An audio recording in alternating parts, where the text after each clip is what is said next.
Jeux, confidence. Un podcast qui parle de jeux, mais aussi d'autres affaires. Hey, salut tout le monde, bienvenue, Jeux Confidence, épisode 24. C'est Nicoton, votre hôte, qui vous parle encore une fois en ce pluvieux, gris, humide mois d'avril. J'espère que vous allez bien. De mon côté, écoutez, Nicoton file pas un bon coton de ce temps-là. Oui, je vous le dis en toute honnêteté, parce que c'est Jeux Confidence, donc je dois être fidèle à mon concept. Puis écoutez, ça va bien, c'est pas si pire, là, ma vie va bien en général, mais je vous parlais là, dans la dernière description de l'épisode 23, là, je vous disais, des maux de dos, c'est pas mal ça finalement. J'ai mal au dos depuis une bonne secousse, plusieurs jours. Puis ça rend le quotidien difficile. Je ne sais pas si vous vivez ça des fois. Moi, c'est comme une tradition, là, dans le sens que depuis que je suis ado, depuis que j'ai commencé à grandir finalement, que vous voyez, là, je viens juste de me replacer sur mon banc, puis comme un vieux. Ouais, c'est ça. Depuis que j'ai commencé à grandir, j'ai commencé à avoir des maux de dos occasionnels, là, un peu. Puis finalement, c'est vraiment familial chez nous. Là, on est tous un peu pognés avec ça. Étant donné qu'on est des grands minces, c'est ça, là, des grands flaxos. Fait que ma soeur, mon frère, mon père, tout le monde est pogné avec ça une fois de temps en temps. Fait que moi, ça m'arrive, là, tu sais, puis là, c'est ça, tu sais, j'imagine l'humidité puis tout, ça doit pas aider, là, j'ai jamais de science exacte pour me dire, c'est à cause de ci, c'est à cause de ça. Des fois, je fais des faux mouvements, puis là, je sais c'est à cause de quoi, tu sais, genre, j'ai essayé de lever mon bac de vidange trop plein de façon brosseuse.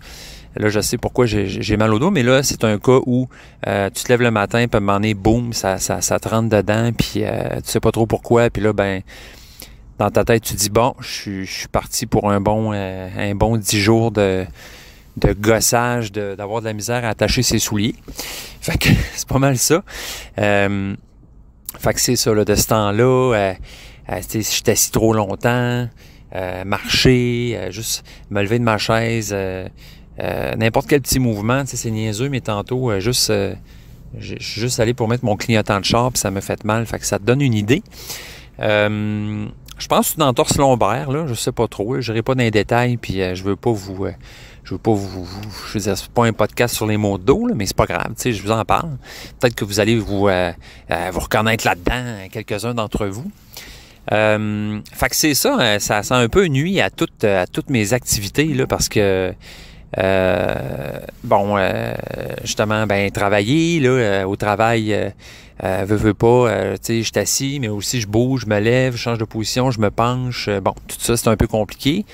À la maison, c'est pareil, tu sais, Caroline, que j'aurais aimé ça jouer à des jeux, mais là, tu sais, jouer à un jeu, il faut que tu sois assis, puis il faut que tu sois assis des fois assez longtemps. Fait que là, tu peux jouer debout. Mais bon, c'est pas l'idéal, tu sais.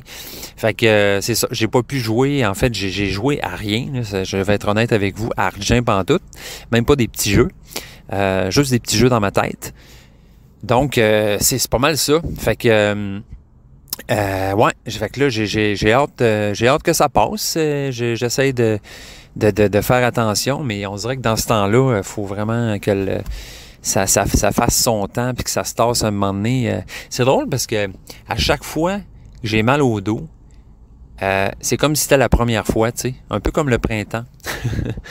Donc, tu sais, je réalise à quel point c'est poche d'avoir mal au dos parce que là, n'importe quel petit geste est difficile. Mais en même temps, quand j'arrête d'avoir mal au dos, j'oublie aussi, je réalise, parce que j'oublie la chance que j'ai de ne pas avoir de misère à faire tous ces petits mouvements-là, tu sais. Fait que c'est la nature humaine, j'imagine. Là, on s'habitue à tout, puis on oublie, là. On oublie, les humains. Fait que c'est ça. Sinon, dans ma vie, autrement, ça va bien, là. Je vous ai parlé là, de temps en temps de mon stage. Là. Moi, je suis en stage depuis le mois de janvier. Puis là, mon stage achève. Donc, il me reste une semaine à peu près, puis après ça, c'est final bâton.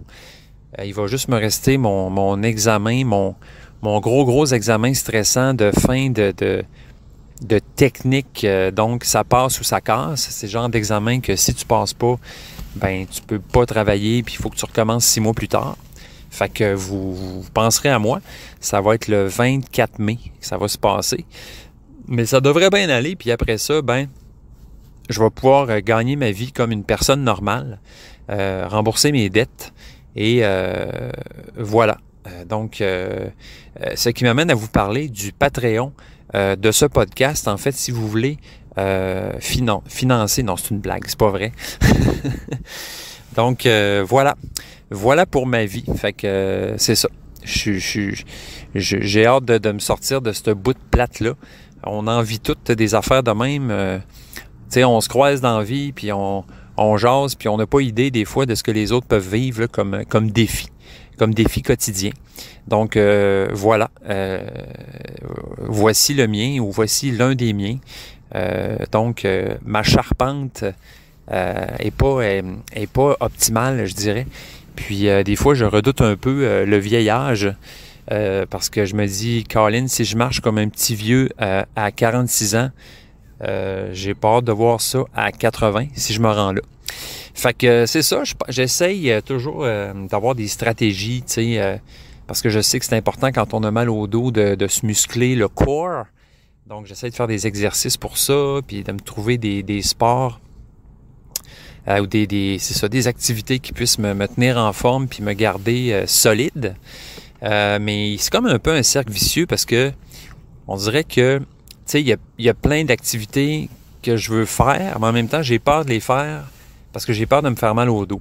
Fait que, tu sais, c'est un peu, OK, c'est qu'est-ce que tu fais? Tu sais, c'est faut que tu fasses des affaires, mais en même temps, pour améliorer ton sort, mais en même temps, en faisant ces affaires-là, tu peux te faire mal. Fait que, tu sais, mettons le yoga. Tu sais, c'est une affaire que j'ai déjà faite, mais la fois que j'en avais faite, je m'étais fait mal. Tu sais, vraiment. Fait que je me suis dit, fuck off le yoga, tu sais, je ferai pas ça. La course à pied, c'en est un autre. Tu sais, moi, j'aime bien ça, courir dans le bois, tu sais, j'adore ça. Mais c'est ça, tu sais, courir, c'est des impulsions, ça donne des chocs dans ton corps, dans ta colonne. Fait que, bon, tu sais, bon, il y a des ostéopathes qui m'ont dit que c'était pas grave, que je pourrais le faire pareil. Mais bon, moi, j'ai une grosse crainte là, par rapport à ça. Donc, je me suis souvent fait mal de même. Je pense à une autre fois où, dans un show, il fallait que je fasse de la trampoline. On était allé dans une école de cirque pour faire de la trampoline, puis je m'étais vraiment amoché solide là, à cause de la... Tu sais, quand tu tombes dans la trampoline, là, toute la pression que ça met sur ta colonne, là. Fait que c'est ça. C'est pour ça que, bon, le ski de fond, j'adore ça, parce que le ski de fond, ben, tu sais, c'est cardio, c'est sportif. En même temps, il n'y a pas de choc, entre guillemets, là, dans le sens que tu fais juste glisser. T'sais. Même affaire pour le ski alpin, le patin, bref, tous ces sports-là d'hiver que j'adore faire. Puis l'été, ben, il y a le vélo. Finalement, il reste le vélo, mais bon, encore là... tu sais, il faut pas que je sois trop dans la garnotte ou les trous, les nids de poules, parce que là, ça peut... Ben. Fait que bref, voyez le tableau, tu sais. Fait que j'explore ça, là. Je suis en train d'essayer de voir les plans d'avenir que je pourrais me faire pour essayer de vieillir en beauté, puis pouvoir continuer aussi à jouer à des jeux le plus longtemps possible. Parce que quand on joue à des jeux, on est assis. Puis moi, ben la position assise, c'est assez... c'est touché, tu sais, dans le sens... Moi, c'est l'immobilité, dans le fond.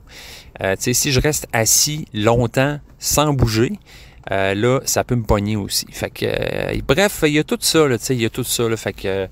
voilà, vous en savez un peu plus sur Nicoton et ses problèmes de dos récurrents. Je souhaite vraiment que mes enfants ne sont pas pognés avec ça, comme moi.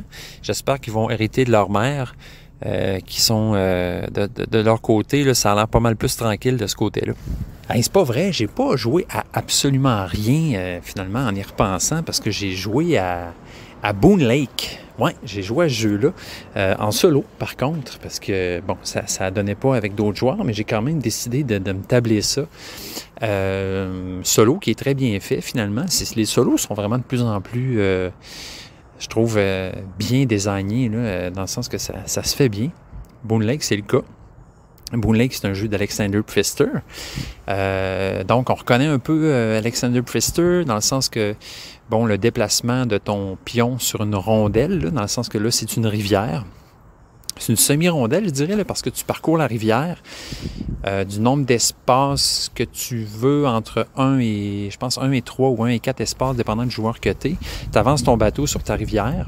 Il y a des zones qui sont où tu peux mettre plusieurs joueurs, puis il y a des zones, il faut que tu passes par-dessus l'autre joueur qui est là. Puis bon, le jeu se joue en 4 manches.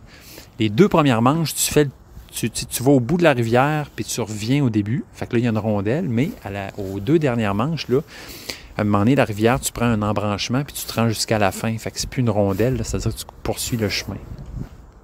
Fait que bref, à chaque tour, en fait, le concept du jeu est très le fun. Bon, on dirait que en général, c'est 1 euro. Tu as le board, tu as des régions, puis là, bon, c'est ça. Le thème est un peu mouchi-mouchi, comme j'avais...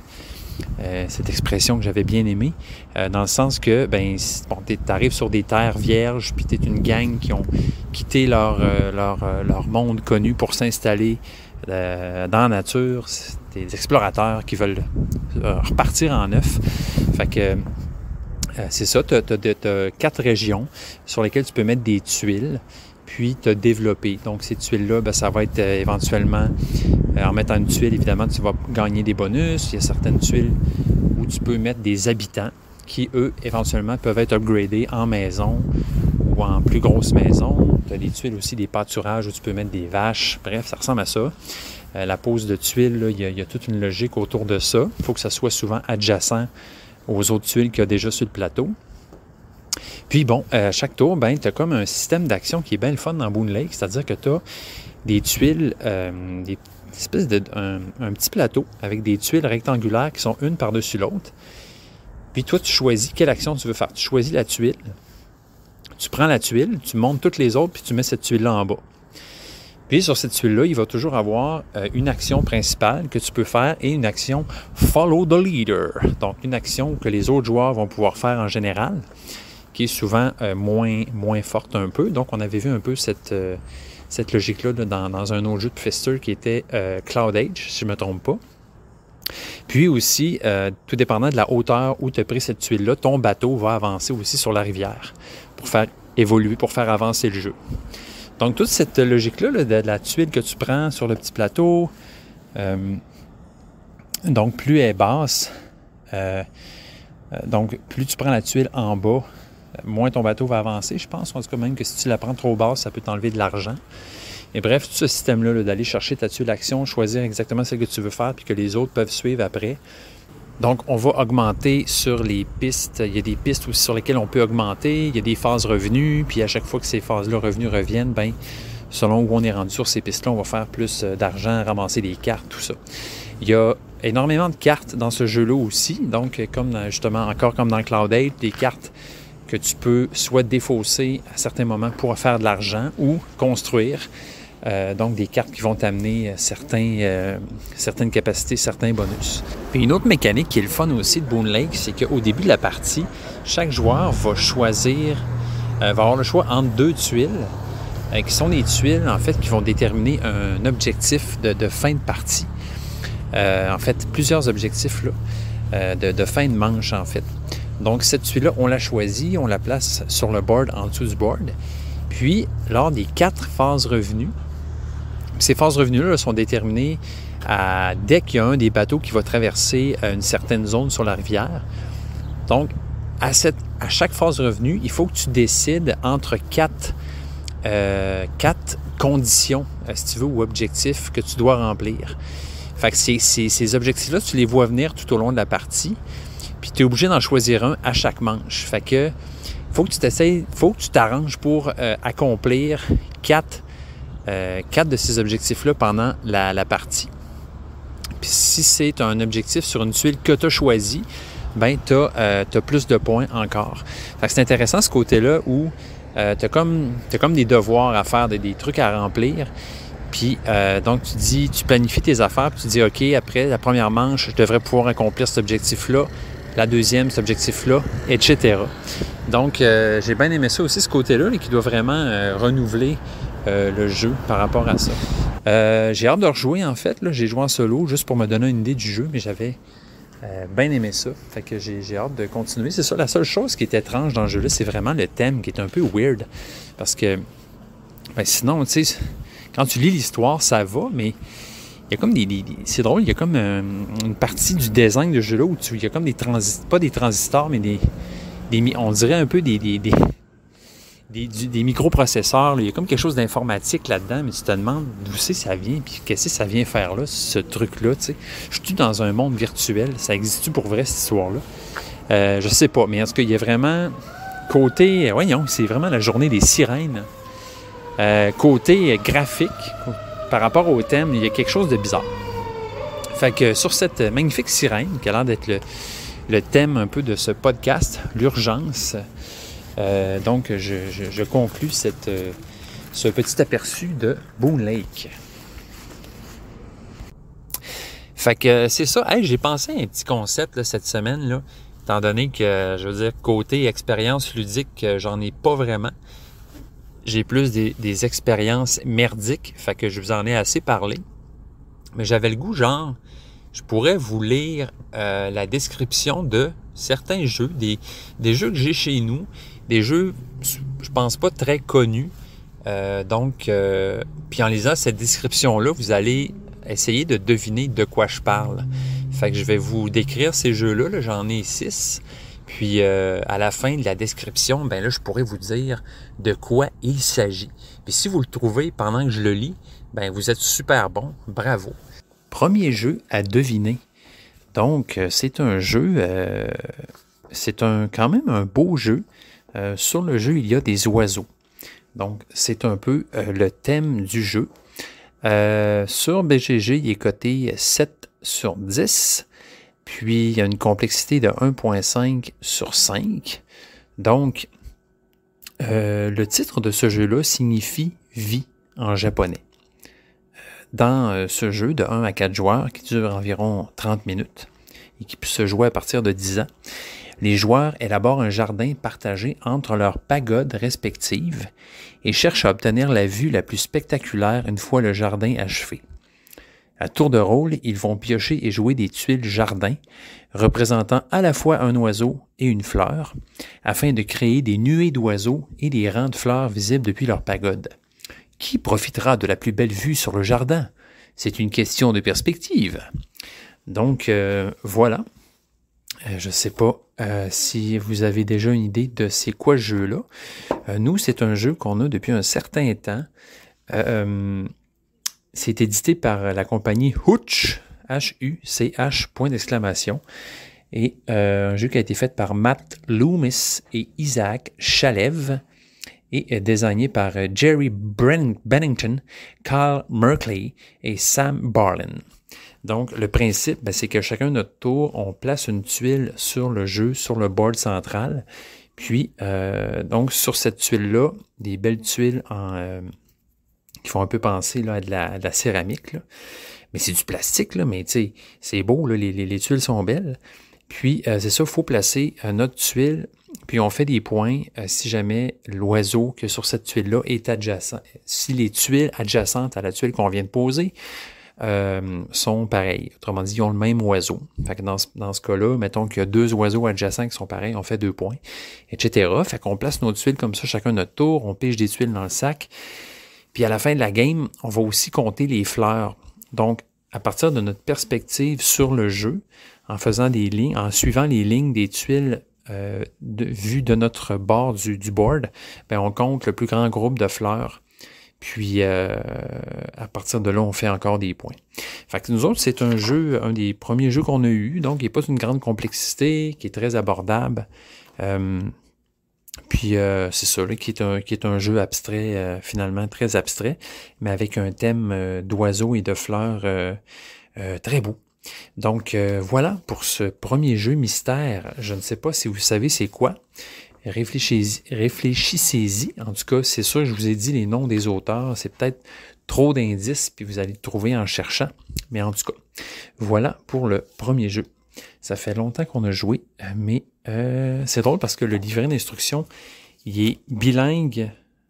Non, attends. Ah, c'est ça, il est comme en plusieurs langues. Là. Il y a, c'est ça, je pense qu'il est en allemand puis en français. C'est ça, bilingue allemand-français. Fait que c'est particulier. Mais non, il y a une troisième langue, je ne sais même pas c'est quoi. Ah, d'accord. Ensuite de ça, prochain jeu. Donc, ça, c'est un jeu que ça fait pas très longtemps qu'on a. On l'a joué quelques fois, puis on l'aime bien aussi. Encore une fois, pas un jeu que j'entends souvent parler. Donc, cette fois-ci, un jeu qui est un peu dans le même esprit que celui d'avant. On se trouve encore dans la nature, dans les fleurs et la déco et tout ça. Donc, quelque chose de très sain, très sain pour l'esprit et le corps. Donc, je vous lis la description du jeu. C'est le premier jour du printemps et tout le monde ne pense qu'à une seule chose, le concours du de l'année. Je ne peux pas vous dire ça parce que ça va dire le titre du jeu. Les juges de cette prestigieuse compétition sont attendus dans quelques mois et le conseil de votre village a décidé de vous nommer responsable des préparatifs. Désormais investi d'une toute nouvelle autorité, vous allez pouvoir montrer à ces snobinards de Lower Ainsmore à quoi ressemble un aménagement paysager digne de ce nom. Donc, ce jeu tient dans une petite boîte. C'est un jeu de cartes. Donc, avec lequel il faut faire le plus de points possible en déposant nos cartes devant nous dans un genre de quadrilatère, en fait, là, qui va contenir, c'est-tu 9 cartes? Je pense que oui. Regarde ça. Ouais, c'est ça. Donc, 9 cartes. 3 par 3. Donc, on va aller mettre des cartes qui vont représenter des aménagements paysagers, des plantes, des arbres, tout ça. Puis, on va disposer ces cartes-là devant nous. Puis, la base de jeu-là, c'est qu'on va aussi décider de notre façon de scorer. C'est-à-dire qu'il y a des cartes qui vont déterminer nos objectifs de game, puis qui vont être disposées à côté de chaque rangée et à côté de chaque colonne des cartes qu'on va mettre devant nous. Donc, la carte qui va être au-dessus de la première colonne va déterminer qu'est-ce qui va scorer dans cette colonne-là. Puis, même affaire pour les ranger. Fait que, bref, on dispose les cartes comme on veut, soit une carte d'aménagement, soit une carte pour scorer. Puis, comme ça, on essaye d'arranger notre affaire pour faire le plus de points possible. Donc, c'est un bon petit jeu du dimanche matin, vraiment le fun, vraiment cute. Donc, il y a plein de façons de scorer. Les games ne se ressemblent jamais vraiment parce qu'il y a beaucoup de cartes là, de score là, qui peuvent déterminer les points qu'on peut faire.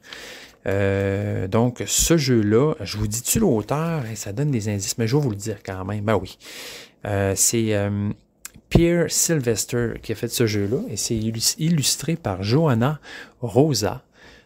Donc, Pierre Sylvester qui a fait Le Roi est mort, puis Brian Boru, ben oui, c'est lui qui a fait ces jeux-là. Donc, mais il me semblait aussi que je n'avais entendu parler, ça faisait pas longtemps. Il a aussi fait le jeu The Lost Expedition, qui est un jeu, un survival vraiment dur que j'ai essayé avec un de mes amis. The Lost Expedition, là, qui était bien trippant aussi. Donc voilà, ce jeu, coté 7 sur 10 sur BGG, une complexité de 1.9 sur 5.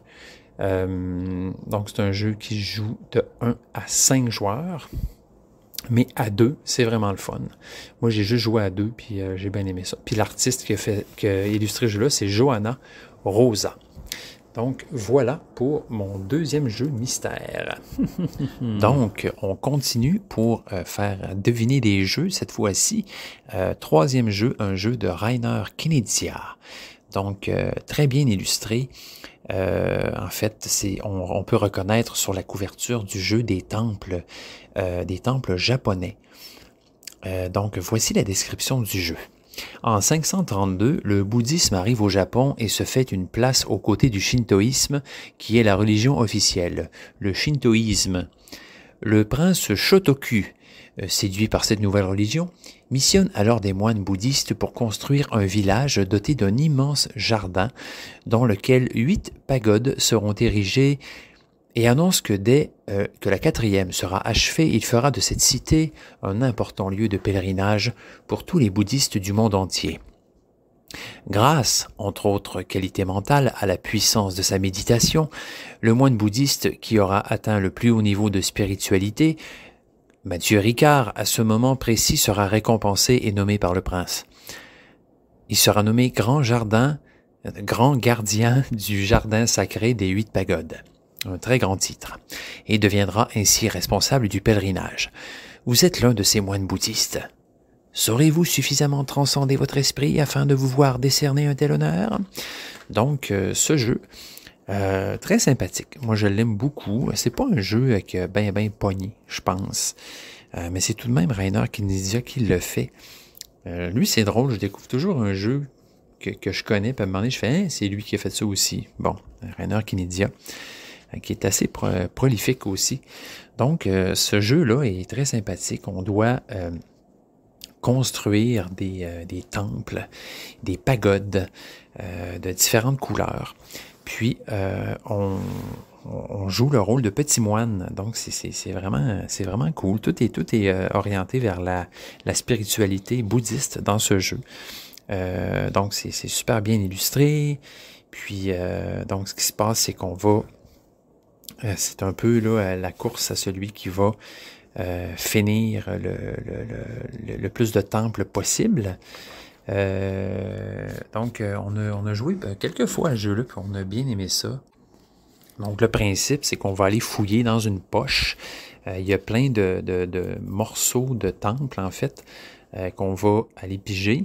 Puis, il faut construire les temples dans l'ordre, c'est-à-dire qu'il y a 6 étages par temple. Puis, bon, le premier étage est plus gros, jusqu'à temps qu'on monte juste en haut avec plus on monte, plus les étages sont petits. Puis, plus on met un étage élevé, plus on fait de points. On peut aussi s'arranger pour booster ce pointage-là en allant mettre des petits cubes dans chaque partie du temple. C'est bien le fun. Ma description est très pauvre. Ça fait un bout que j'ai joué. C'est ça, en fait. Quand je parle de petits cubes, c'est une offrande. Fait que, donc, on peut piocher un étage de pagode. On peut déposer une offrande sur un étage qui a été déjà construit. Puis, on peut aussi acquérir des tuiles là, pendant le jeu. Donc, c'est des tuiles qui vont soit nous donner des points de fin de partie, qui vont nous donner des points de victoire, ou qui vont nous donner des boosts, des capacités pour pouvoir faire plus de points ou aller construire davantage de trucs.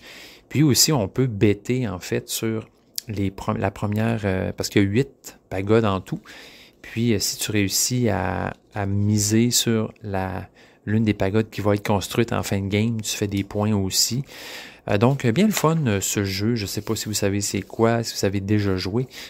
Je vais vous révéler tout à l'heure c'est quoi ce jeu, si vous ne l'avez pas trouvé. Puis, si vous êtes assez patient pour ne pas aller chercher sur Internet et deviner avant le temps. Donc, voilà pour ce 3e jeu à faire deviner. Alors, allons-y pour le prochain jeu à faire deviner dans cette toute nouvelle rubrique existante de Jeux Confidence. Je vous rappelle que si jamais vous trouvez cette idée un peu moyenne et ennuyante, il n'y a pas de problème. Vous pouvez aller dans la description du podcast et skipper vers la prochaine section. J'essaie de faire ça maintenant dans ma description, là, de mettre des petits timestamps, des petits... timing là, de chaque section du podcast, là, des petits chapitres pour que vous puissiez vous promener là-dedans à votre gré, si jamais vous ne voulez pas tout l'écouter. Donc, c'est ça, prochain jeu mystère. Moi, j'aime bien ça, faire ça, c'est le fun. Donc, un jeu de Urtis Soulinskas, donc, et illustré par Sabrina Miramont. Je me souviens là, de Sabrina Miramont parce que je vous en avais parlé dernièrement. Pour vous dire qu'elle avait illustré aussi le jeu Dice Hospital. Elle a aussi fait Quadropolis, Little Town, Photosynthèse, entre autres. Donc, voilà. Sinon, Urtis Soulinskas, lui, a fait d'autres jeux qu'on ne connaît pas et que je nommerai pas non plus. Donc, je vous donne la description du jeu. C'est un jeu de 2 à 4 joueurs, un jeu familial, 8 ans et plus, qui dure environ 30 minutes. Un monde va prendre vie au creux de vos mains. Déployez vos chaînes montagneuses et vos déserts, étendez vos forêts, vos océans et vos glaciers. Positionnez judicieusement vos continents pour former les environnements propices à l'apparition de la vie animale et pour tenter de créer le plus bel environnement possible. Donc, voilà ce jeu, un des premiers jeux que j'ai eu, que j'ai acheté on a whim, comme ça, en me disant hey, « ça a l'air cool », sans trop savoir c'était quoi. C'est un jeu qui est coté sur BGG, il ne doit pas être très haut, là, à 6.7, ouais, je m'attendais à ça, un 6.7. Mais moi, c'est encore une fois un jeu pas populaire que moi, j'aime bien jouer une fois de temps en temps. Donc, dans ce jeu-là, on a dans les mains comment je dirais ça? On a une sphère dans nos mains avec plusieurs faces, donc qui vont recueillir des tuiles aimantées avec lesquelles on va faire une planète. Donc, c'est comme un espèce de, je sais pas c'est quoi le nom, mais c'est un espèce de polygone là, qui a 12 faces et qui va pouvoir recueillir 12 tuiles. Donc, et avec cette sphère-là, on va pouvoir construire une planète. Puis, voilà, en allant piger des tuiles et aussi des cartes animales pour qu'à un moment donné, la vie va apparaître sur la planète. Donc, comment ça fonctionne? C'est qu'on a chacun notre planète qui est vide au début, puis on va aller chercher des tuiles qui sont constituées de plusieurs environnements, c'est-à-dire forêt, glaciers, désert, etc. Des choses comme ça. Donc, le principe, en fait, c'est qu'à chaque tour, on a une pile, mettons, avec le nombre de joueurs, mettons qu'on est 4 joueurs, on va avoir des piles de 4 tuiles, en fait. Puis, il y a 12 tours, en fait. Donc, pour les 10 premiers tours, on va tout aller sélectionner une tuile pour mettre sur notre planète. Donc, la tuile va être constituée, un peu comme Cascadia, là, va être constituée de différents environnements disposés de différentes façons. Puis, à partir du 3e tour, on va aussi déterminer sur quelle planète va apparaître la vie. Fait que comment ça marche? C'est que ça marche par des conditions, en fait. C'est-à-dire qu'il y a des cartes qui sont sur la table, des cartes vie, puis celui qui remplit le mieux la condition va prendre la carte en question, faire des points. Donc, ces conditions-là, ça peut être, mettons, avoir le plus de régions d'un même type. Sinon, ça peut être la plus grande région d'un type qui est en contact avec un autre type de milieu naturel. Ou avoir la plus grande région d'un type qui n'est pas en contact avec un autre type de milieu naturel, par exemple. Donc voilà, en fait, l'attrait principal de ce jeu-là, en tout cas c'est le fun aussi pour les enfants, mais c'est qu'on a un truc en 3D dans les mains, on vient poser nos tuiles aimantées là-dessus, on fait une planète en fait, puis c'est vraiment trippant ce côté-là. La complexité n'est pas très grande, c'est 1.59 sur 5.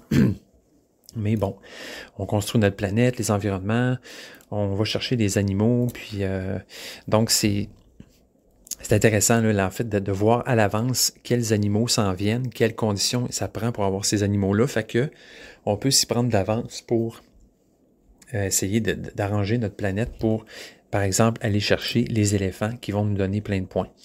Voilà, donc moi je vous encourage, je suppose, si vous cherchez un jeu familial, le fun, avec une thématique de nature, puis très tactile, en fait, c'est un jeu super tactile, puis moi j'aime bien ça, les jeux tactiles.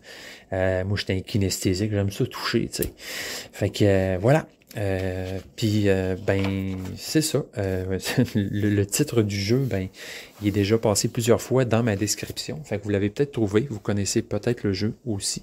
Je ne sais pas si c'est un jeu qui a été très connu ou donc voilà pour ce jeu où on construit une planète. Finalement, dernier jeu que je vous décris, dernier jeu mystère. Je vais juste regarder. Oui. Donc, ce jeu est un jeu de Adam P. McIver. Sur la couverture du jeu, on distingue de grandes bibliothèques, des étagères qui montent jusqu'au ciel et des gens qui s'affairent à prendre soin de cette bibliothèque-là et des livres qui l'habitent. Donc, je vous lis l'introduction. Dans ce jeu, vous êtes un collectionneur de livres rares et précieux dans une cité cultivée et prospère. Le maire vient d'annoncer l'ouverture d'un nouveau siège au conseil de la cité, celui de grand bibliothécaire. Cette position sociale enviée et lucrative sera attribuée au citoyen qui possédera la collection de livres la plus exceptionnelle. Malheureusement, vos vénérables collègues collectionneurs sont également candidats à ce poste. Pour surclasser vos concurrents, vous devez étendre votre collection en envoyant vos assistants, en envoyant vos assistants dans tous les recoins de la cité afin de trouver les ouvrages les plus impressionnants. Les lieux pour trouver les perles rares sont difficiles à dénicher. Sachez donc prendre de vitesse vos adversaires lorsqu'un lieu se révèle et particulièrement s'il possède des ouvrages qui concernent votre spécialité secrète. Le comité d'inspection officiel arrive dans quelques jours. Alors assurez-vous que vos livres soient rangés à temps et correctement. Votre bibliothèque sera passée au crible du redoutable formulaire des bibliothèques à inspecter et de ces innombrables critères comme l'ordre alphabétique, la stabilité et de vos rayonnages, ça paraît-tu que je suis tanné de lire, les livres à la mode et la diversité. Et n'espérez pas que le comité ferme les yeux si vous abritez des livres bannis par le conseil. Pour devenir le grand bibliothécaire, vous aurez besoin d'un plan astucieux, de tactiques sournoises et peut-être aussi d'un soupçon de magie. Bon, il y a des jeux qui font des très grandes introductions, qui fait qu'après l'avoir lu, tu n'as plus de salive. Faites-vous ça, vous autres, quand vous jouez à des jeux, lire l'introduction à voix haute? Des fois, je le fais, mais on dirait que ça n'intéresse personne. Fait que je le fais plus. Donc, ce jeu-là est très cool, en fait. C'est ça, on va construire une bibliothèque en allant chercher sur différents plateaux actions, différentes actions des ouvrages. Donc, puis, en fait, le trip du jeu, ben, ces ouvrages-là sont représentés sur des cartes. Puis, on va disposer ces cartes-là devant nous pour construire notre bibliothèque. Donc, les cartes, ben, non seulement, il faut les mettre en ordre alphabétique, idéalement, puis, évidemment, on n'a pas le choix de placer ces cartes-là de façon adjacente. Donc, au début, on ne peut pas y aller n'importe comment. Fait qu'il faut arriver à aller chercher la bonne carte au bon moment, puis la placer au bon endroit, parce qu'à la fin du jeu, cette bibliothèque-là va être évaluée par le grand bibliothécaire, donc selon certaines conditions, dont l'ordre alphabétique. Donc, tout doit être bien classé. Des trucs qui sont pas... qui violent la loi de l'ordre alphabétique vont être annulés. Donc, les points ne seront pas comptés. Il y a aussi la forme de la bibliothèque qui va donc, on parle de la stabilité des étagères. Donc, tout dépendamment de la forme qu'on a choisie pour faire notre bibliothèque, on va recevoir des points dans ce sens-là. Il y a des livres, donc notre spécialité, certains livres, parce qu'il y a différents types de livres, puis on a toujours une spécialité, là, donc des livres qui vont nous donner plus de points pendant la partie. Donc, ces catégories-là, ben, c'est les codex corrompus, les œuvres de fiction, les volumes historiques, les bestiaires fantastiques, manuels de référence et potions et sortilèges. Donc, il y a des livres qui vont donner plus de points pendant une game. Il y a des livres bannis aussi qui vont nous enlever des points. Donc, tout dépendant de notre spécialité aussi pour les livres qu'il faut avoir et les livres bannis, bon, ça va modifier les pointages finaux. Après ça, c'est un jeu qui est quand même, il y a une belle asymétrie, c'est-à-dire qu'on a chacun des personnages qu'on va aller placer sur les plateaux d'action, puis notre personnage a une spécialité aussi qu'on peut utiliser. Donc, c'est très varié aussi à ce niveau-là.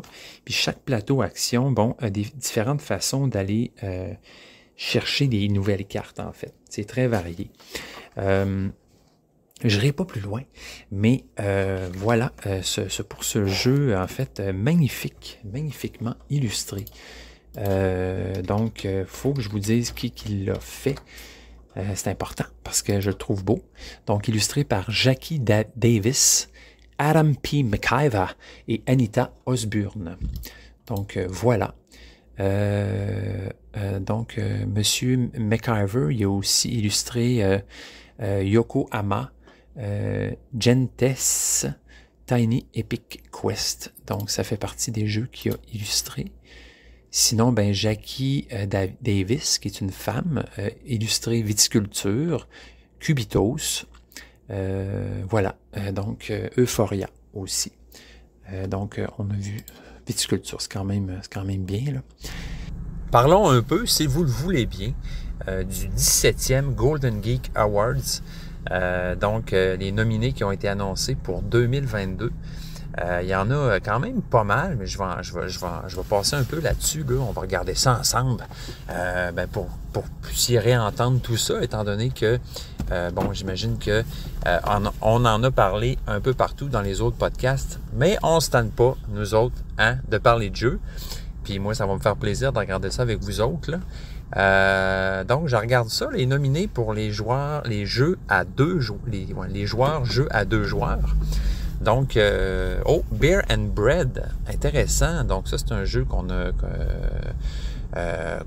abordé ensemble dans ce podcast. Donc, un jeu que j'ai joué et que j'ai bien aimé. Je suis très content qu'il soit parmi les nominés. D'ailleurs, j'ai très hâte de rejouer à ce jeu-là. Ça fait un petit bout. Ça fait un petit bout qu'on a joué à ça. Là. Ça, c'est un jeu, je trouve qu'il y a beaucoup de rejouabilité. Vraiment le fun, là, ce beau petit... espèce de petit jeu à deux qui donne un feeling d'euro, là, mais encapsulé dans une belle petite expérience ludique.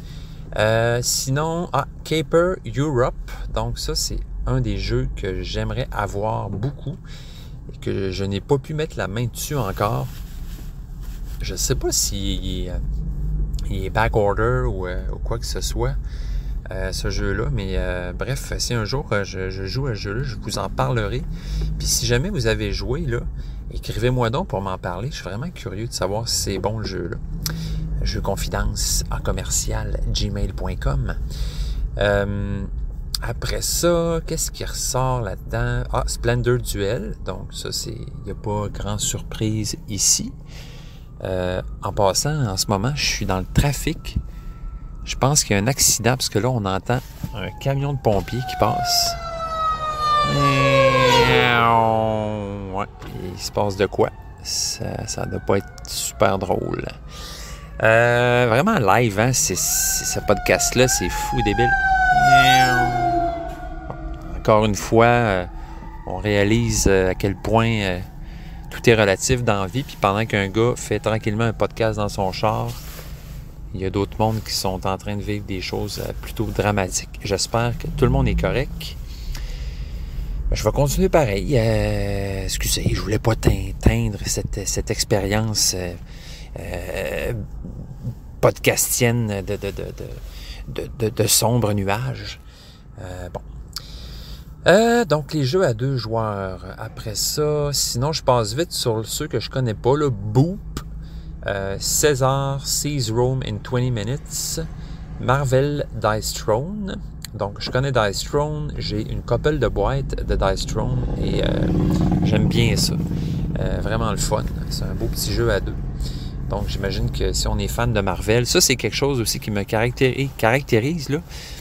Je suis peut-être un geek de jeux de société, mais je suis zéro puis une barre Marvel, ça m'intéresse pas. Donc, venez pas me parler de Marvel, je connais Argent par rapport à ça. À part la base, genre, c'est pas grand-chose.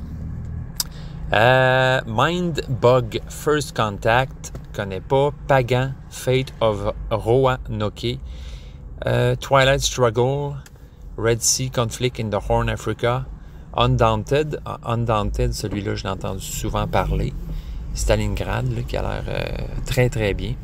Et Wingspan Asie, donc pour les nominations de jeux à deux. Sinon, nomination pour présentation et design artistique. Donc, on a Carnegie, oui, effectivement, qui est vraiment magnifique, là. Parlez-moi de ça, un beau euro bien réalisé. Pas encore joué, malheureusement. Ça donne pas, mais bientôt, c'est un peu bizarre, hein, le gars qui fait des podcasts et qui joue à rien. J'espère que vous me pardonnez pour ça, là, que vous me trouvez quand même un petit peu intéressant. Puis sinon, ben, c'est pas grave si vous voulez vous en aller, je comprends. Après ça, il y a Creature Comforts. Donc ça, c'est très cool. Effectivement, le jeu, il est magnifique. Là. Le style artistique est très, très livre pour enfants, mais avec une touche très personnelle. Là. Le jeu est très beau, c'est vrai. Endless Winter Paleo Americans, ben ça, c'est effectivement, là, je veux dire, l'artiste qui a fait ce jeu-là, je veux dire, il en a fait énormément là, avec la gang de Garfield Games. Donc, tabarouette. C'est rare qu'on entend cette sirène-là sur une police. Bon, sinon... Bon, Everdell, la collection complète, la méga grosse boîte. Tout le monde flexait là-dessus sur Facebook pendant un bout parce qu'ils recevaient leur grosse boîte d'Everdell, puis j'étais pas du tout jaloux. Flamecraft, donc aussi, qui a l'air très beau. On dirait que j'ose pas jouer à ce jeu-là. J'ai comme peur que ce soit trop bébé fafa, trop simplet. Mais pourtant, le jeu m'attire en même temps. C'est comme pas évident. Pas évident à faire des choix. Heat Pedal to the Metal. Pedal to the Metal. Donc, jeu de société avec des Formule 1, jeu de course. Je serais bien curieux d'essayer ça. C'est pas un thème qui m'attire des masses là, pour les jeux de société. Moi, parce que c'est drôle, parce que, mettons, jeux vidéo, les jeux de rallye, les jeux de course, j'adore ça. Mais on dirait qu'en jeu de société, je vois pas trop le triple. Faudrait que j'essaye. Faudrait que j'essaye pour que je puisse voir ça. Sinon, My Father's Work. Bon, ça, c'est un gros jeu qu'on a vu passer, qui a l'air effectivement très beau. Retour, Return to the Dark Tower, là, qui a l'air ça hallucinant. Je veux dire, ce jeu-là, incroyable. Weather Machine, ok, effectivement, le jeu qui coûte 500$. Wonderland's War aussi, ouais, bon, effectivement, là, c'est tous des très beaux jeux, là. Cora Quest, je ne connais pas. À part de ça, c'est pas mal ça. Foundations of Rome, moi je vous en ai parlé il n'y a pas longtemps. Donc, John Company, bon, ça fait un peu le tour. Merchant of the Dark Road.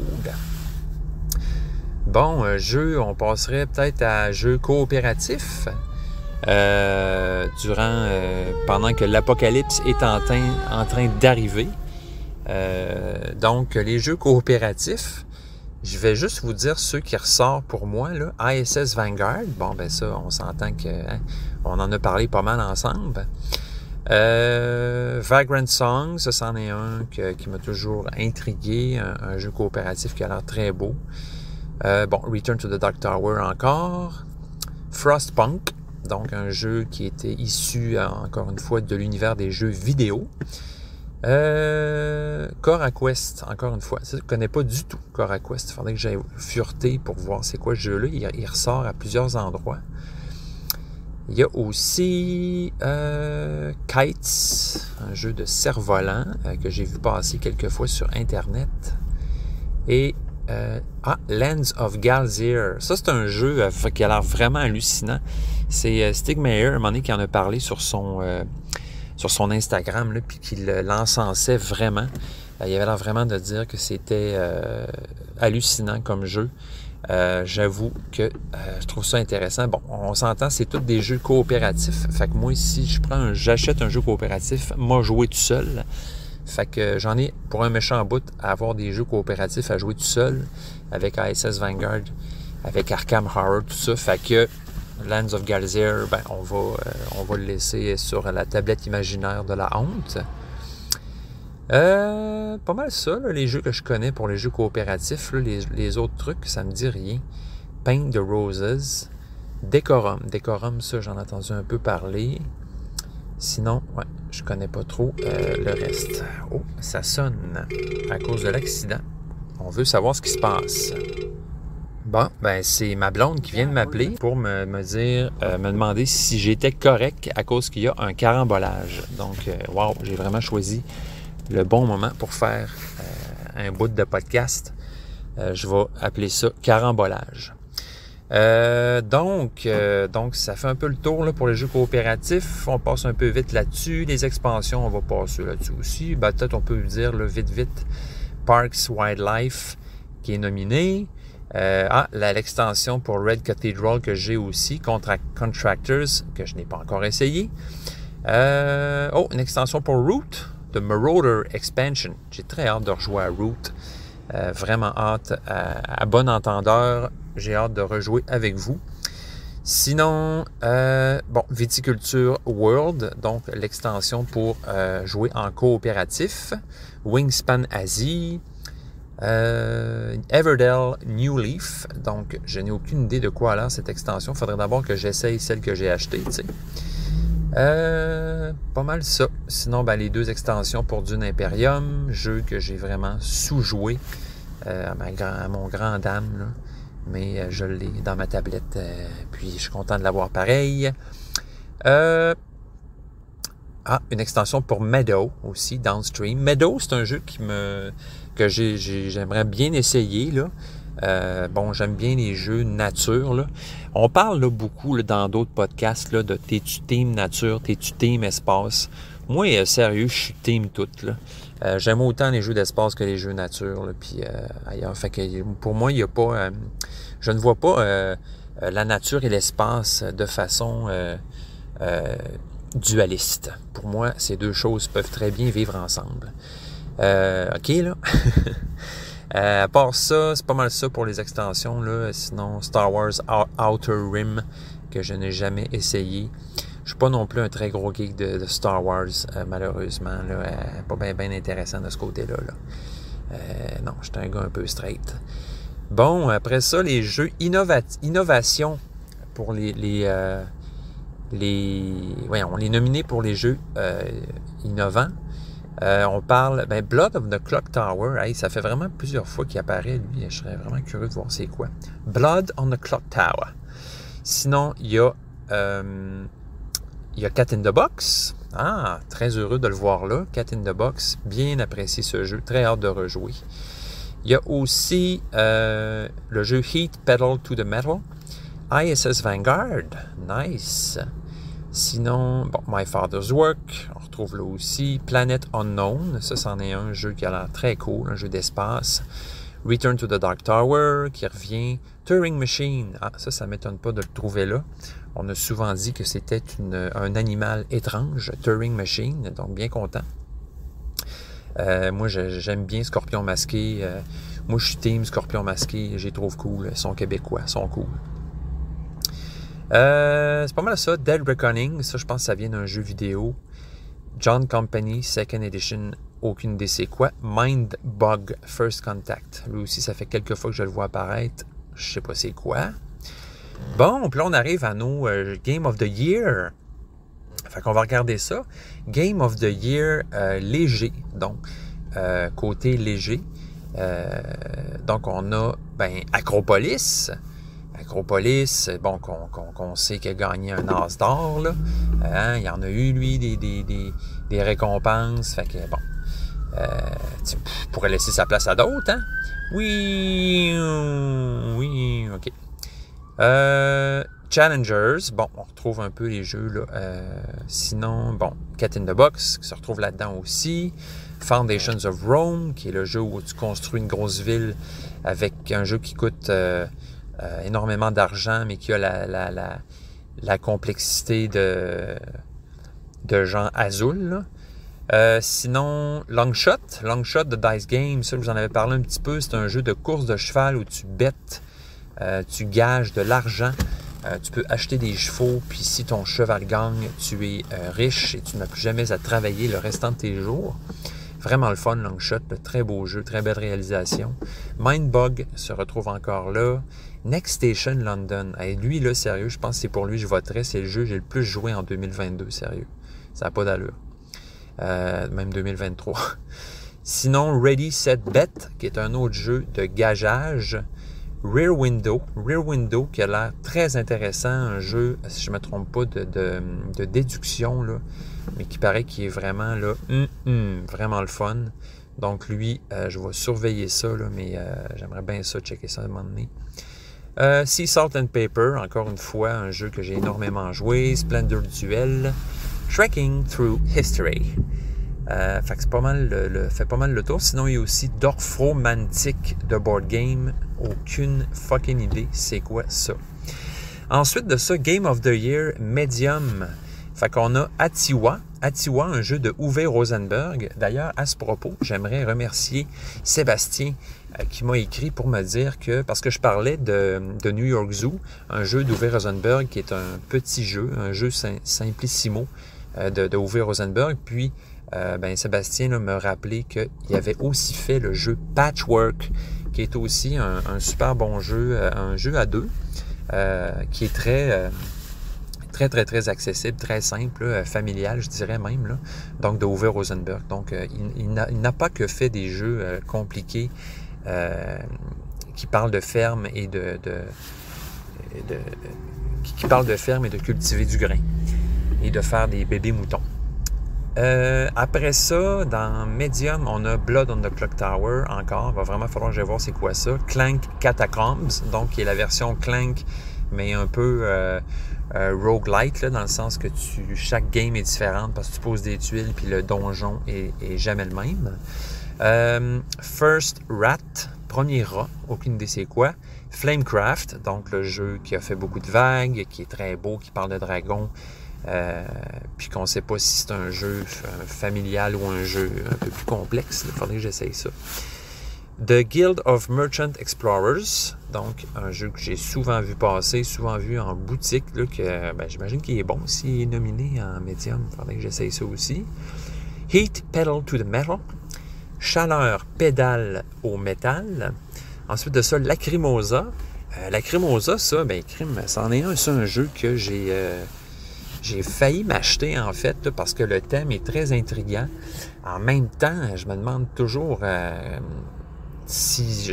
le thème est très cool, mais je me demande toujours si je veux dire, les mécaniques du jeu, ou quand tu joues à ça, j'ai comme un peu de misère à voir le lien là, entre le fun de ce thème-là, là, de Mozart, Lacrimosa, composer un requiem ou je sais pas quoi avec un jeu de société en TK. Faudrait que quelqu'un me le fasse essayer pour qu'il me convainque. Je suis pas convaincu de ça, mais il a l'air bien beau. Libertalia Winds of Galecrest, donc un jeu que j'ai aussi. J'ai joué vraiment pas beaucoup, là, juste une petite game pour qu'on s'initie au jeu. Mais je serais bien curieux, lui, de l'essayer là, avec en fait plusieurs joueurs, là, parce que c'est ça que je me suis fait dire, que ce jeu-là, ça levait vraiment plus quand tu jouais à plusieurs joueurs. Paraît que le solo est le fun aussi. Il faudrait que je l'essaye. Mosaic, A Story of Civilization. Donc, lui aussi, là, il paraît qu'il est très intéressant, un jeu de civilisation que j'ai entendu quand même pas mal parler là, ces derniers mois. Puis qui a l'air bien. Je serais bien curieux. J'aime ça, les jeux de civilisation. Mais je me suis toujours dit que si je joue un jeu de civilisation, le prochain qu'il faudrait que je joue, c'est Through the Ages, que ça fait vraiment un bout que j'ai. J'ai lu le livret de règles 3 ou 4 fois, je pense. Puis j'ai hâte d'essayer ça. C'est pas drôle, là, sérieusement. Là. Taboire. C'est le genre d'affaires que tu te dis, tu te réconfortes, tu es content finalement d'être dans le trafic puis d'attendre et non d'être parmi ceux qui ont eu la malchance là, de se retrouver là un bon jeudi matin d'avril. Vraiment poche. Et boy, hein? C'est lourd.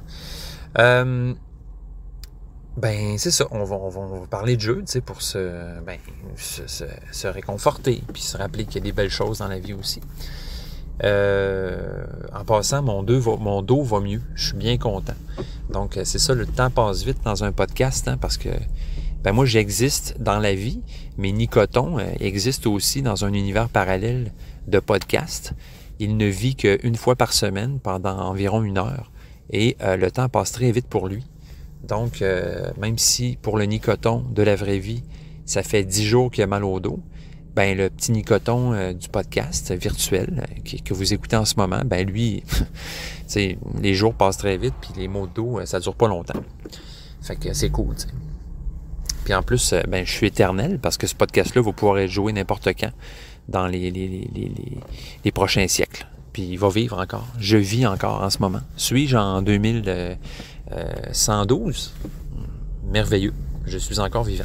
Toujours aussi fringant. Voici ensuite les... Planet Unknown. Je continue pour les médiums. Là. Planet Unknown et Wonderland's War. Wonderland's War que j'ai joué puis que j'ai bien aimé. Donc, hey boy, pourquoi je voterais là-dedans, moi? J'en connais pas beaucoup. Mais en disant, j'en connais vraiment pas beaucoup. Là. Il y a juste Libertalia, je pense que j'ai essayé. Puis Wonderland's War. Fait que je suis pas vraiment en position de voter. Mais mettons, j'irais avec Wonderland's War. Ouais, J'ai vraiment trouvé ça malade. Puis pour les jeux légers, j'irai avec Next Station London.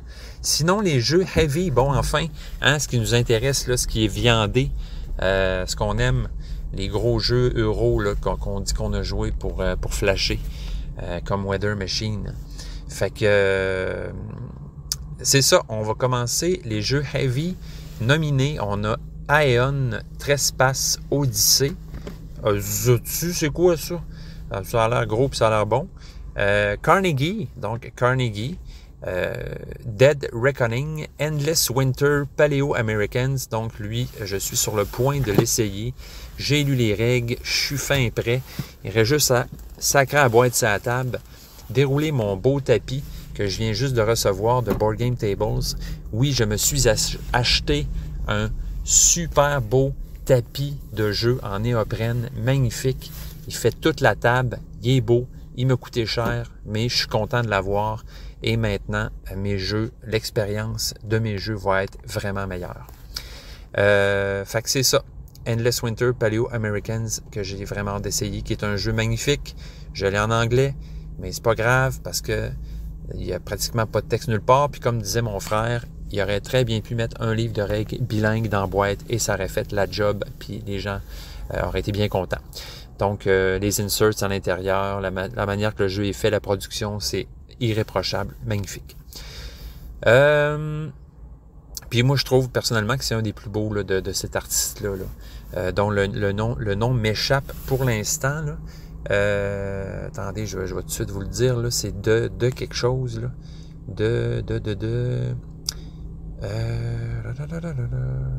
Artiste. Ah non, finalement, ça n'a pas rapport. Mihailo Dimitrievski. Yoma. Donc, je pensais que c'était, en tout cas, ben oui, il me semble que c'est le même que... Hey, regardez ça, on va aller investiguer. Donc, ouais, non, c'est ça. C'est le même là, que tous les jeux de Garfield, là, Paladin, Architecte, Vicomte. Bon, c'est ce gars-là. Là. Ce gars-là qui a fait... qui en a fait des jeux. Hey, sérieux, c'est incroyable. Là. Taboire, qui en a illustré du stock. Depuis 2014, là, il y en a 5, 10, 15, 20, 25. Hey, sérieux, il y en a quasiment 50. Là, c'est débile. Là. Mais c'est beaucoup les jeux de Garfield Games, là, mais ouais, wow. Bravo, monsieur Mihailo Dimitrievski. Fait que, après ça, on a Great Western Trail Argentina. Moi, ça, ça m'a pas vraiment intéressé. Je me dis, ça reste Great Western Trail. Il y a du quoi vraiment qui change? C'est le parcours? C'est quoi? Je sais pas. On dirait que de juste en avoir un, ça me suffit amplement. Je sais pas. Peut-être que ça vaut la peine. S'il est nominé, j'imagine que c'est bon puis que c'est assez différent pour que ça cautionne le fait qu'on l'achète aussi. Après ça, John Company Second Edition. Aucune idée c'est quoi. Ça fait plusieurs fois qu'il revient. Il faudrait que je check ça. Marrakech. Bon, Marrakech, ça, mon frère va l'avoir parce qu'il l'a backé. Un jeu de Steven Feld que j'aime beaucoup. J'ai parlé pas mal de Bonfire, de lui, évidemment. Les châteaux de Bourgogne. C'est un vieux de la vieille. C'est un vieux routier. C'est un super designer. Fait que je serais très, très curieux d'essayer ça. Marrakech. J'ai regardé quelques reviews et ça a l'air très bien, très bon. Il va probablement un jour se retrouver chez nous. Revive, un autre jeu aussi là que, bon, je suis pas sûr d'avoir vu en boutique ce jeu-là, mais qui a l'air vraiment excellent. En tout cas, on en a beaucoup parlé dans la dernière année. Je pense qu'il est sorti en Europe en premier, ou en tout cas, si je comprends bien, là, il n'est pas sorti ici en premier de notre côté de la planète, là, mais il paraît que c'est vraiment excellent ce jeu-là. Un euro vraiment très très cool. Tiletum, le jeu où ma blonde va toujours me planter comme la petite fourmi ridicule que je suis. Donc un jeu que j'aime beaucoup. Mais que c'est ça, je suis pas bon, mais j'aime ça, ça arrive. Tiletum, donc 1 euro, vraiment très dans les règles de l'art, comme on dit, très bon. Wayfarers of the South Tigris, donc on en a un autre jeu de Shem Phillips, de toute cette série-là. Ça a l'air, je sais pas, on dirait que... Faudrait que je commence à jouer à l'autre trilogie avant d'essayer celle-là. Là. Mais c'est ça, j'ai essayé Vicomte, j'ai essayé Architecte, il me reste Paladin. Puis d'essayer d'éprouver un peu ces jeux avant de tomber dans cette nouvelle série-là. Mais ce gars-là, là, c'est incroyable à quel point il produit des jeux. Je veux dire, c'est une machine. C'est vraiment incroyable. Là. Ça n'a pas d'allure. Weather Machine, donc un jeu de Lacerda, une grosse boîte qui coûte une fortune, un jeu qui prend énormément de temps à apprendre, à mettre ça sur la table, à jouer. Je ne jouerai probablement jamais un jeu de Lacerda, à moins que quelqu'un m'invite et que j'aie beaucoup de temps devant moi et que ça me tente. On dirait que les jeux de Lacerda, moi, ils m'attirent juste pour l'objet, parce que c'est des super grosses boîtes. C'est impressionnant. Le mot Lacerda est le fun à dire. Il roule bien en bouche. Puis ça sonne bien. Puis quand tu dis que tu as joué un Lacerda, ben on te prend au sérieux. T'sais. Fait que un jour peut-être. Je sais que Francis, mon ami, a Weather Machine. Je ne sais pas s'il l'a essayé. C'est peut-être de cette façon-là que je vais m'initier au jeu de Lacerda. Il y a On Mars aussi, que j'aurais pu essayer un jour, mais que ça s'est pas passé finalement. Lisboa. Bref, c'est ça. Fait que Lacerda, ben cool, mais tes jeux sont bien trop gros, bien trop chers, puis j'ai pas le temps en ce moment de jouer parce que je suis un père de famille, j'ai une job, puis j'ai mal au dos. Voilà. Fait qu'ensuite, on a les jeux Party Games, les jeux de party. Vite, on passe là-dessus, là. Donc, ce que je vois, ben, Blood on a Clock Tower qui revient encore. OK, fait qu'on parle d'un jeu de party, là. Blood on a Clock Tower. Intéressant. Challengers, Feed the Kraken, Fun Facts, Gang of Dice, Green Team Wins, Kites, Long Shot the Dice Game, Penguin Airlines, Phantom Inc., Ready, Set, Bet. Donc, fait que, OK, il y en a beaucoup, puis il y en a pas beaucoup que j'ai essayé là-dedans. Fait que c'est pas mal ça. Sinon, Print and Play, je vais passer par-dessus ça nous intéresse peut-être moins. Les jeux en solo, bon, ben, je pourrais dire qu'il y a ASS Vanguard là-dedans, fait que je suis bien content. Sinon, les jeux en solo, là-dedans, il n'y a rien d'autre. Turing Machine, que je reconnais. Sinon, le reste, je vois rien. Frostpunk, puis les autres, je sais pas c'est quoi. Donc, Aeon Trespass Odyssey, Aleph Null, Aquamarine, Nemo's War, Paperback Adventures, Resist, Siege of Valeria. Voici les autres jeux. Après ça, ben écoutez, Caroline, il y en a. Ah ouais, OK. Fait que là, il y aurait aussi les jeux thématiques. Donc, thématiques, je passe vite là-dessus. Je vous dis ceux qui repopent pour moi, pour Nicoton. Donc, Frostpunk, Heat Pedal to the Metal, ISS Vanguard, Nemesis, qui se trouve là-dedans, Lockdown. Sinon, Return to the Dark Tower, Votes for Women. Ça, c'est cool, Votes for Women. Là, c'est vraiment, j'avoue que c'est un beau thème original et très actuel, très cool. Bon, sinon, Wonderland's War, qui se trouve là-dedans aussi pour les jeux thématiques. Blood on a Clock Tower, encore. Lui, il est partout. Aeon Trespass, Dead Reckoning, pas mal ça. John Company, encore. Puis, voilà, c'est ça. Les jeux de guerre, on va passer par-dessus parce que moi, je joue jamais à des jeux de guerre. C'est pas mon style. C'est pas mon genre. Puis, meilleur podcast. Ah, meilleur podcast. Donc, jeu confidence. Ben non, c'est une blague. Bon, mais ça fait le tour pour ça. Ce fut une belle rubrique. J'étais encore dans le trafic. C'est vraiment long. Je suis un peu mal pris. Je pense que je vais arriver en retard à la job.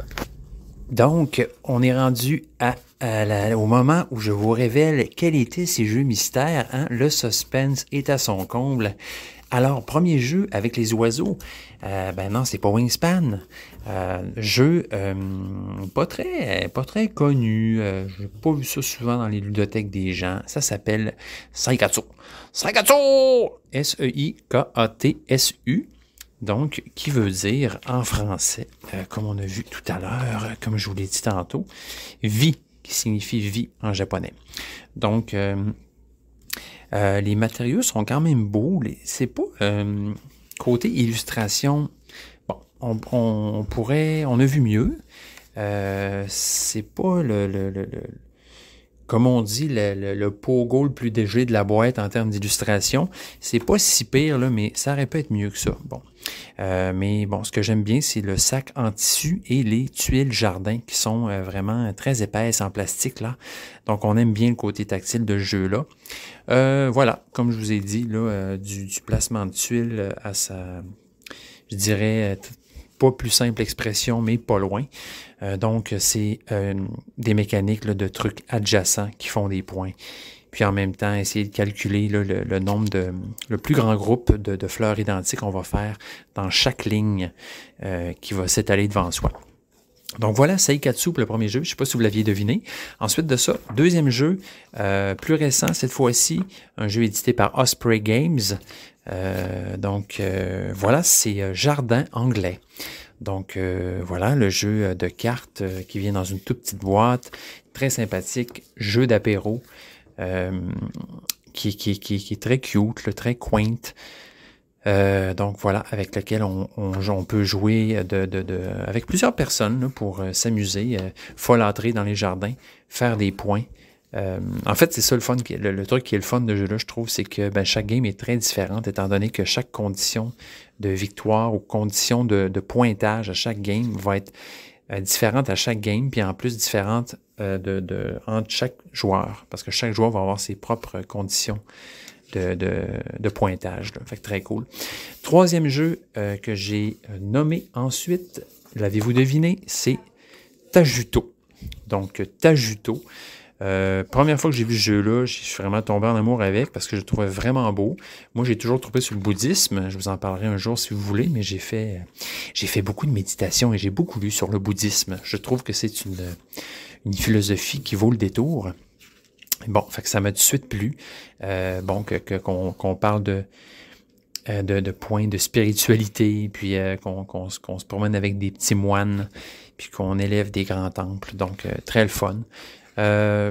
C'est pas un jeu très, très complexe, puis certains vont dire que c'est pas très égal non plus, là, dans le sens que le début de la game peut être un peu plate, il se passe pas grand-chose, puis plus ça va, plus c'est intéressant, mais bon, j'avoue que c'est pas faux dans ce cas-là, fait que c'est ça, mais moi, j'ai une petite place dans mon cœur pour Tajuto, parce que je le trouve beau, puis je trouve que le thème est le fun. Puis c'est le fun de fouiller dans un sac pour essayer de deviner En fait, c'est ça le principe, c'est que tu fouilles dans le sac puis tu essayes tactilement de deviner quelle pièce est la plus grosse. Fait que c'est assez facile au début, mais à un moment donné, plus la tuile est petite, plus c'est difficile d'évaluer la grosseur. Mais la part, c'est que tu sais jamais la couleur que tu vas piger. Fait que, tu sais, il y a ce côté-là qui est bien intéressant dans Tajuto. Sinon, ensuite de ça, quatrième jeu dont je vous ai parlé, c'est ça, c'est Planète. Je vous ai dit le mot, c'était comme impossible de ne pas parler de Planète. Mais c'est ça, ça s'appelle Planète. Ce qui m'avait attiré du jeu, c'était vraiment le côté d'avoir un dodé kakeke d'adron dans les mains. Donc, avoir, tu sais, en 3D dans ta main, ta planète. Puis tu peux consulter la planète des autres joueurs. C'est vraiment le fun de ce côté-là. Puis je trouvais que pour des jeux pour enfants, en tout cas pour initier les enfants au jeu, là, c'était vraiment une super idée. C'est pour ça que je le garde encore, parce que j'ai comme le goût de jouer avec ma petite de 6 ans là, qui va bientôt pouvoir essayer ça. Je trouve que c'est une manière très originale de faire du placement de tuiles là, en 3D sur une sphère. Très cool. Checkez ça un moment donné si ça vous intéresse. Puis finalement, le dernier jeu, c'est Ex Libris, un autre jeu que moi j'ai toujours trouvé. J'avais acheté ça à ma blonde parce que ça parle de livres. Ça parle de livres, puis ma blonde, elle est professeure en littérature au cégep. Fait que, tu sais, puis c'est une poète. Elle a publié un livre déjà en passant. Ça s'appelle Déjà le fruit. Si vous voyez ça en librairie, sautez là-dessus, c'est vraiment bon. Si vous aimez la poésie, très zen, très beau, très simple. J'adore son écriture. Et un jour, je l'inviterai sur le podcast pour parler de jeu. Donc voilà, Ex Libris, super jeu, super belle production. Puis très original en fait, là, tout le concept du jeu, le fait de monter sa bibliothèque, puis comment ils ont arrangé ça aussi, parce que c'est ça, chaque plateau action, là, va jamais arriver dans le même ordre pendant le jeu. Puis chaque plateau a une fonction, comme une manière différente de fonctionner. Puis c'est du placement d'ouvriers, fait que le placement est limité aussi. Donc tu sais jamais si tu vas avoir la place que tu veux sur tel plateau. Puis des fois c'est de l'enchère, des fois c'est... en tout cas, il y a plein de mécaniques différentes sur chaque plateau pour aller chercher des cartes puis monter ta bibliothèque. Si vous cherchez de quoi d'original, c'est puis bien fait, là. C'est pas un jeu qui a levé beaucoup, mais je sais pas pourquoi, parce que moi, en tout cas, je le trouve bien bon, bien le fun. C'est cool aussi, c'est sur chaque carte. Chaque carte représente une section de bibliothèque avec des livres. Bon, puis les livres ont différentes couleurs selon leur catégorie. Mais ce qui est le fun aussi, c'est que chaque livre est unique. Fait que tu as du fun à regarder les titres de chaque ouvrage, en fait. Là, il y en a beaucoup. Puis ça aussi, c'est une belle touche, je trouve, à ce jeu-là. Fait que voilà tout le monde, ça conclut cet épisode un peu extraterrestre que je ne croyais même pas faire cette semaine, étant donné mon état. Qui semble heureusement s'améliorer là, de jour en jour. Donc, ça m'a fait encore une fois un grand plaisir de vous faire cet épisode-là. Plaisir toujours renouvelé à chaque semaine. Vous êtes toujours de plus en plus à m'écouter et j'en suis très touché, vraiment. Moi, c'est le fun dans la vie. J'ai toujours eu un peu des petits projets sur le side comme ça. Là, puis, de ce temps-là, c'est ça mon projet sur le side. Là, puis ça m'a permis, de garder le rythme et le moral, même je dirais, là, pendant cette période de ma vie. Là, petite confidence encore une fois. Là. Bon, je suis en stage, je travaille fort, puis des fois, ça fait du bien là, d'avoir une bulle, un projet sur le side, une bulle où on peut déverser sa passion et avoir du plaisir. Okay. Bref, tout le monde, bonne semaine, à bientôt. Puis, idéalement, et sûrement la semaine prochaine, pour l'épisode 25, le quart de 100. C'est quand même pas rien. Allez, au revoir.